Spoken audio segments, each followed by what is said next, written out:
Hey besties, so quick recap for anyone just joining our little tropical indentured servitude adventure. Remember Morry? The grody halfling from the ship who tried to throw the sweet old and dusty dwarf nobles to those aquatic undead like a total psychopath? Well, apparently Morry was hiding in my pillowcase. Who does that? And when I went to bed, he just popped out and straight up stabbed me, with a gnarly rusted sailor shiv no less. Like, I can already feel the sepsis, fam. Ugh, so gross. I mean, I get that I melted his hobgoblin friend with acid in a really shocking and gross way, and that probably upset him, but really? A pillowcase ambush? And there I was totally stabbed, and I flew up to the ceiling, just bleeding blood like everywhere, and was super terrified and, well, really confused, to be honest. But then, have you ever seen a mostly naked undead elf warrior goddess kick down a door while dual-wielding scimitars? Because let me tell you, it's both terrifying and, just sort of odd. Mostly terrifying, though. The coward had chosen his moment poorly, attacking the fairy while she slept, like a rat falling upon a sleeping child. Pray to whatever short, stout gods you believe in, I told him. The fear in his eyes was satisfying. With a flourish, the fairy was safe, and the coward would trouble no one again. This is how justice should be. Swift, final, and without mercy for those who prey upon the innocent.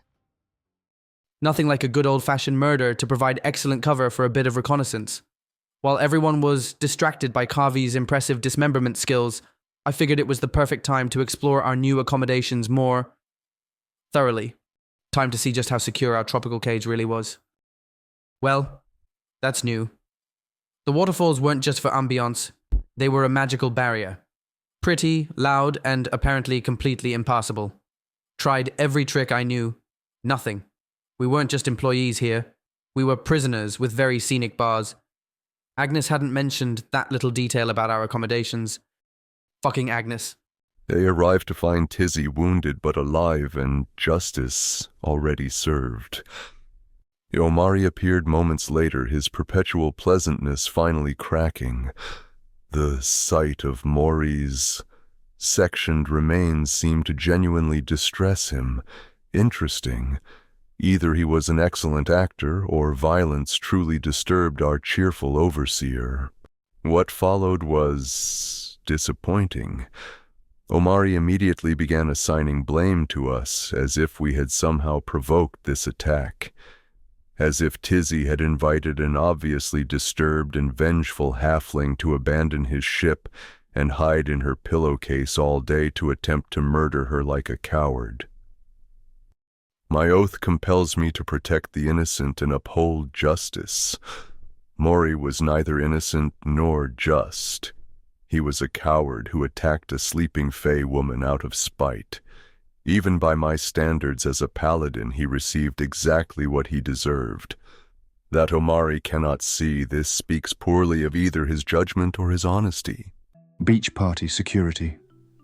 After the previous night's excitement, it seemed almost laughably simple. Watch rich people get progressively more drunk while lying in the sun. Occasionally move a parasol. Try not to let anyone drown in knee-deep water. The guests had started drinking the moment the sun crested the horizon. Apparently, tropical vacation translates to abandon all schedules and consume alcohol at breakfast. Not that I was complaining. Drunk people are predictable, and predictable people are easy to guard. The biggest threats appeared to be sunburn and overconsumption of fruity drinks with little umbrellas. After dodgy halflings and undead sea creatures, babysitting intoxicated and, frankly, overly handsy aristocrats seemed almost peaceful. Of course, in my experience, the moment you think a job will be easy is exactly when everything goes sideways. While maintaining my watch, I took the opportunity to speak with other staff members. Simple questions, how long they had worked here, when their terms of service would end, standard conversation among fellow laborers. The responses were unsettling. None could recall when they had arrived. Several attempted to count the months or years of their service, only to trail off mid-sentence, their eyes growing distant, as if the very act of remembering caused them discomfort. These people were not employees. They were prisoners who had forgotten their chains. Whatever Oasis was doing to its workers went far beyond simple indenture. This was theft of memory, of identity, of the very essence of self. In the back of my mind, I worry the same will happen, or is happening, to us. Lord Randall. Even among the entitled wealthy, he stood out as particularly insufferable, shirtless, loud, and possessing the kind of confidence that only comes from never facing real consequences for your actions. A bully who had clearly never met anyone willing to push back.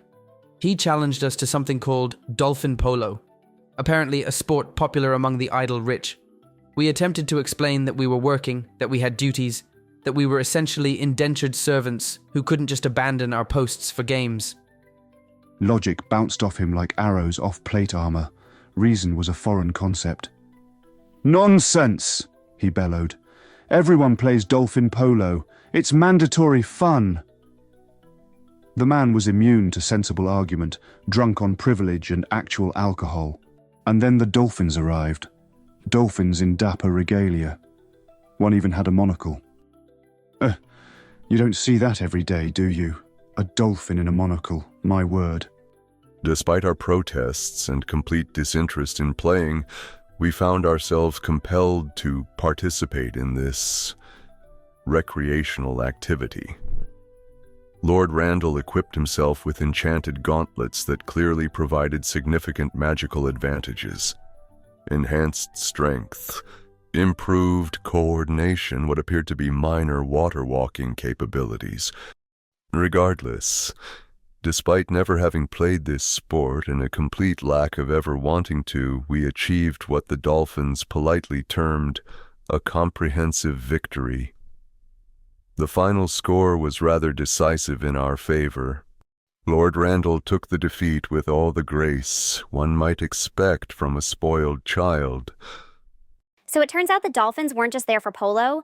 The main one, Finley, I think his name was, the one with the monocle, started talking to us about some kind of resistance movement, connected to the person who shot Captain Thorne with the poison arrow. But here's the really confusing part.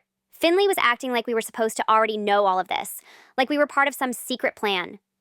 He kept giving us these meaningful looks and making cryptic comments about the mission and staying on schedule or whatever. When we tried to explain that we had actually stopped the assassin and helped Captain Thorne, Finley got all huffy, in that way that dolphins do. Apparently we were supposed to, just let the assassination happen or whatever, or help it, or something. I don't know, I thought we were just doing our job. It was our first day. We didn't even know there were talking rebel dolphins here until, just now. Then he adjusted his monocle and swam off, making these disappointed, high-pitched clicking noises. Like we'd failed some test we didn't even know we were taking. I don't need some dissident dolphin in outdated and pompous eyewear giving me school flashbacks, okay? But wait, it gets better. After berating us for not being proper resistance members, Finley decided to give us an actual resistance mission. Because apparently, that's how recruitment works in the rebellion business.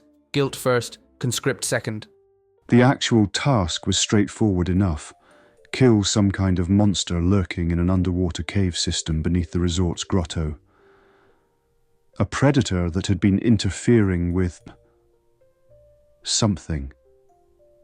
Finley wasn't entirely clear on the details, but then again, dolphins rarely are.